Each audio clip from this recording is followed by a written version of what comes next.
fish room attic and get some stuff done today. Finally, we've got a couple more tanks drilled.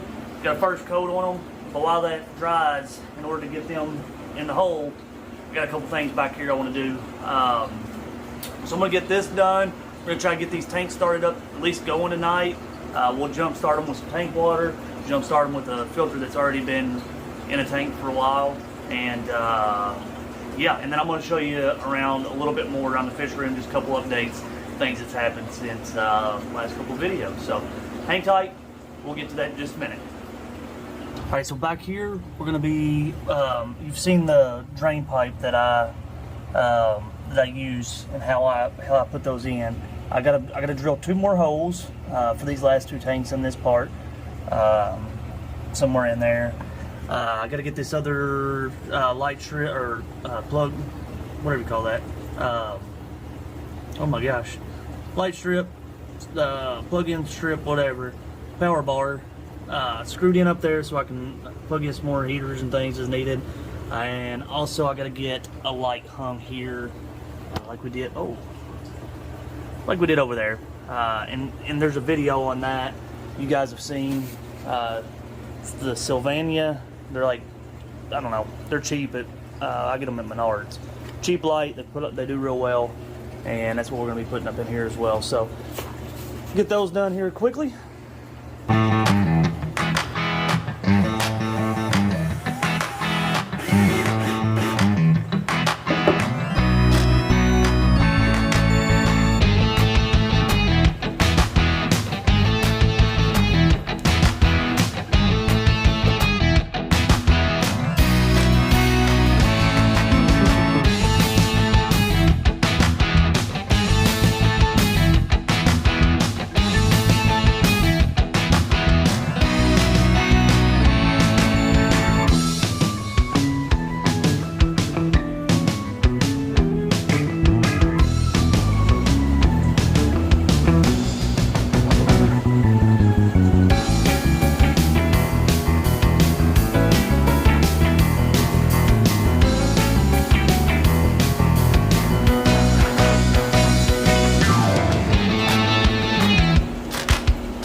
You guys have seen me do this in a previous video, but it's really pretty simple setup.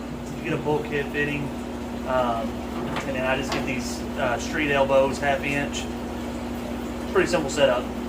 And then I put this on the back side. The back side is usually the only part that I'll put a little bit of pipe tape on. I've done it without it and never had a leak, but just to be on the safe side, I run a couple of wraps around it, just to be safe.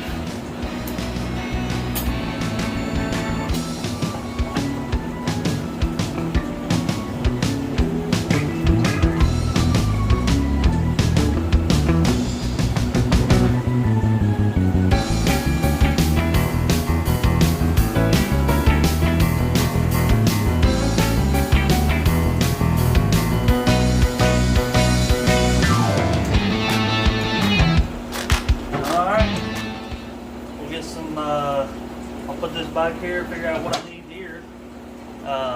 This will slide up on it, and that'll go down into my pipe. So, figure that out, cut that in a minute. Time to slide her in,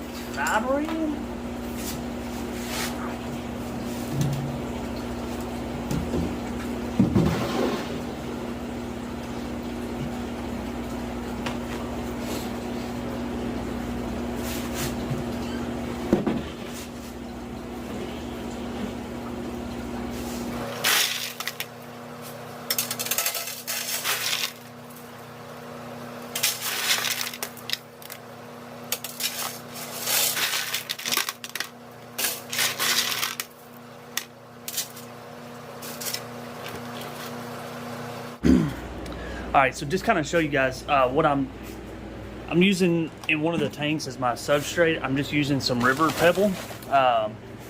This is what I use. I just get it at my local Menards. Just Plant Life River Pebble there. But one thing to notice, really most substrates that you buy, you really want to kind of, well, you really want to try to rinse it off.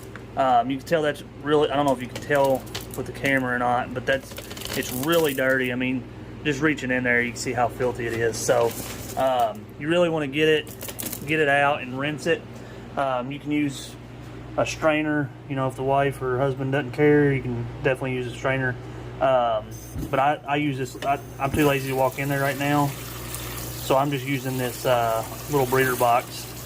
It's got the little hose on the side, and works real well for me. So just gets that all rinsed off, get all that nasty mud and stuff. Otherwise you're gonna have a really, really cloudy aquarium when you start filling it up. So little tidbit, quick note there on substrate. All right, so we're filling up. We got everything in, it's done. The only thing, two things I gotta do is I gotta add a couple heaters to it. I can do that in a little bit, but I'm gonna let them start filling up, and I'm gonna show you a couple of things around the fish room.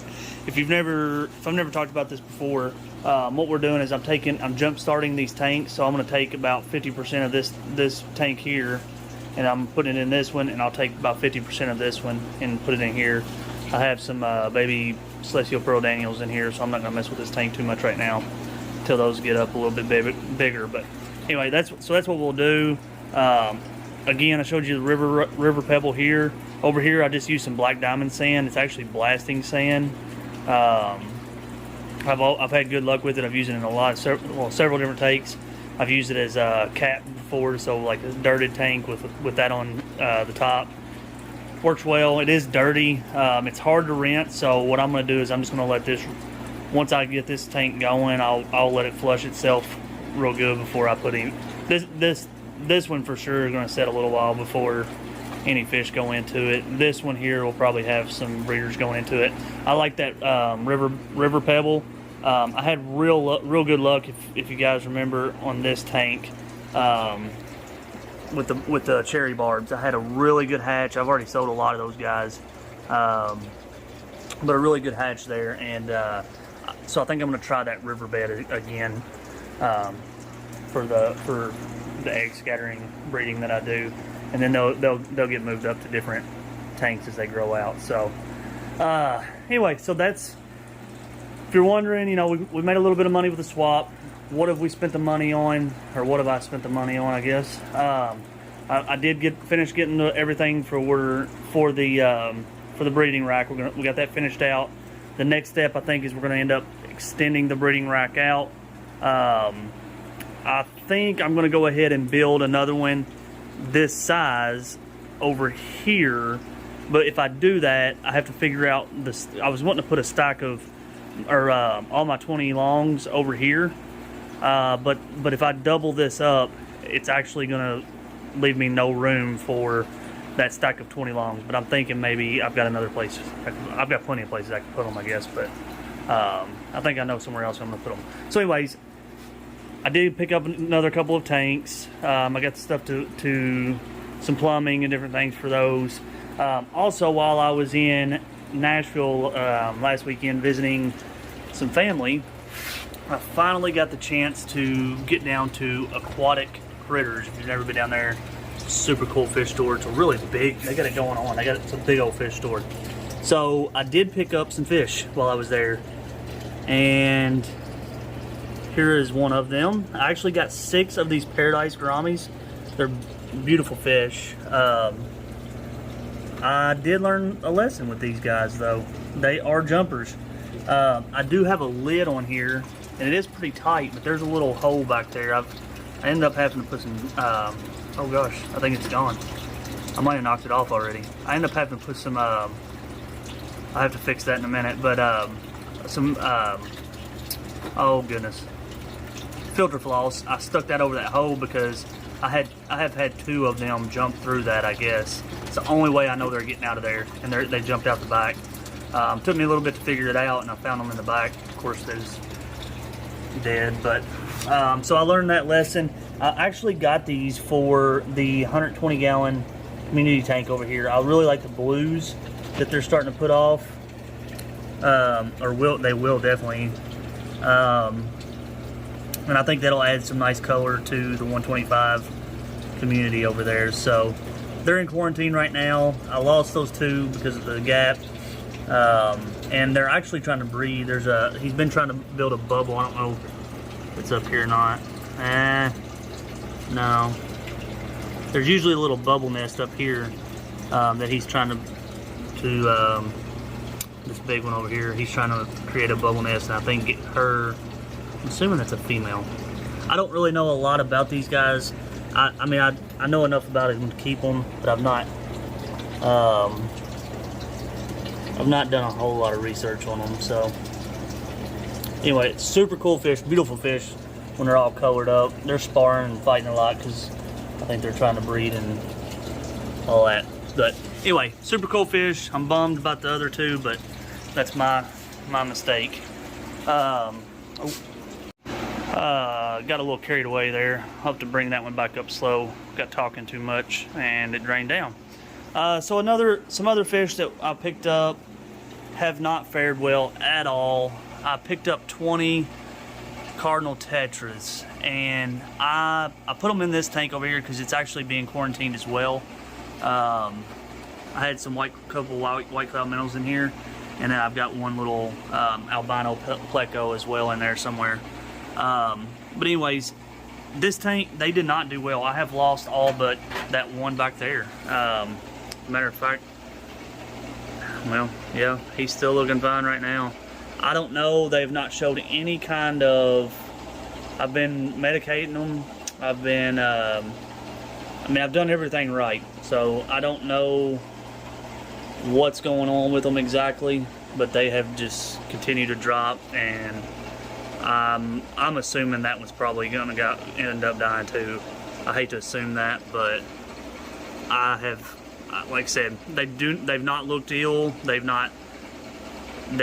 been eating fine, and I don't think that there's any aggression towards any of them. I don't think the white clouds would have killed them off like that because they didn't look beat up or anything. They just, I don't know. I'm at a loss for that one. So, anyways, I thought my idea though was once these come out of quarantine, they would go into the 125 as well. My goal over there was just to get some nice blues in there, so maybe I'll have to try that again. So, alright, so that's gonna about wrap this up. Again, I've got a lot of stuff going. It's we're getting there. Guys, this stuff is expensive. Like, it's not a cheap hobby anyways, but with the price of everything going so high, it's gotten even worse. But we're gonna get there. We're gonna do it. I'm not in a rush. This is a hobby. This is fun, and that's what it's gonna continue to be. So I think the next step is get this other rack going, whether it's gonna be a full rack or half rack. I'm not exactly sure yet. We're gonna figure that out. We'll have to grab some more tanks. I think the sale on tanks is about to expire for this round, so I don't know. We'll see what happens there. I'll be on the hunt for some tanks for sure. Most of the stores around here have sold out of the 20 talls and the 10 gallons, so it's not really going to do me no good to go down there and get a bunch again right now anyway. So so I may even put this off until closer to time when they're going to run another 50% off sale and get them then. And then maybe spend some money and get the 50, you know, I got the 55 where the Mbunas were. Oh, check this out. Check this out. Look at here. I don't know if it's gonna let me catch him. Check this out.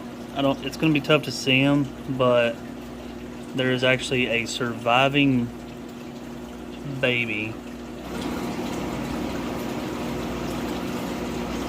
There you go. Check him out. I don't know what it's a cross between. I don't know, but it's the little things sometimes. I thought it was kind of neat. I was sitting here watching the other day, just kind of looking at this tank and thinking, what am I going to do with it? And there it was. I just saw it, thought it was kind of cool. So I don't know what I'm going to do with him, but anyway, again, thank you guys for watching. Let me know in the comments, what do you want to see that 55 turn into? What are we going to do with it? That just might be my next project, because again, with the sale going off, I'm not paying full price for the tanks. I'm just telling you guys that. I'm cheap and, you know, not trying to spend a fortune on a bunch of aquariums that I can get half off when they go on sale, but that's just me. So if that goes on hold, what project we want to do? We want to go to the 55. Let me know what you want to go, what we want to do there. I have a couple of ideas turning around. I'm not really dead set on any of them. I don't really have a huge preference with that right now. So, but I don't want to sit in there just getting dirty. I need to clean it up, get it emptied out, finish getting the rock and escapes out of there that it is in there. But let me know. Let me know what you want to do. Thank you guys for watching. I hope to see you guys in the next one, and peace out.